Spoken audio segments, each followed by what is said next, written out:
আমাদের আজকের প্রার্থনা। ঈশ্বরের সকল শিষ্যদের আমার নমস্কার জানিয়ে শুরু করছি। জয় যিশু। আমাদের প্রতিদিনের ঝড়ের মাধ্যমে ঈশ্বর আমাদেরকে নিজের সম্পর্কে ও আমাদের সম্পর্কে কিছু এবং জীবনের গুরুতর ঝড় সম্পর্কে কিছু শেখাচ্ছেন। আমরা যখন ঝড় থেকে বেরিয়ে আসব, তখন আমরা আর সেই ব্যক্তি থাকবো না যা আগে ছিলাম। একেই বলে রূপান্তর বা পরিবর্তন। আমরা যিশুকে ভিন্নভাবে দেখতে পাবো এবং আমরা নিজেকে ভিন্নভাবে দেখতে পাবো। এটা জীবনের ছন্দ।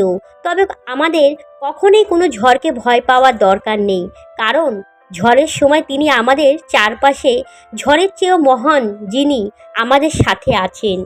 আমার স্নেহের সন্তানগণ, তোমরা ঈশ্বরের লোক, তাই তোমরা ওদের ওপর জয়ী হয়েছ, কারণ তোমাদের মধ্যে যিনি ঈশ্বর বাস করেন তিনি জগতের মধ্যে বাসকারী দিয়াবলের থেকে অনেক মহান।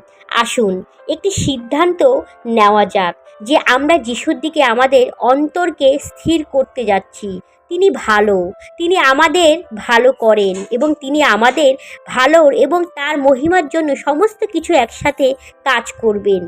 ঈশ্বর, আমি বিশ্বাস করি যে এই মহাবিশ্বের নিয়ন্ত্রণ আপনার হাতে এবং আমাদের জীবনও কঠিন পরিস্থিতিতে গুরুতর ঝড়ের মাধ্যমেও আমাদের জীবনের সব ভালোর জন্য কাজ করেছেন। হালেলুইয়া। ঈশ্বর, সুদিনের আশায় আমাদের আগাম ধন্যবাদ রইল। জয় যিশুর জয় হোক। আমেন।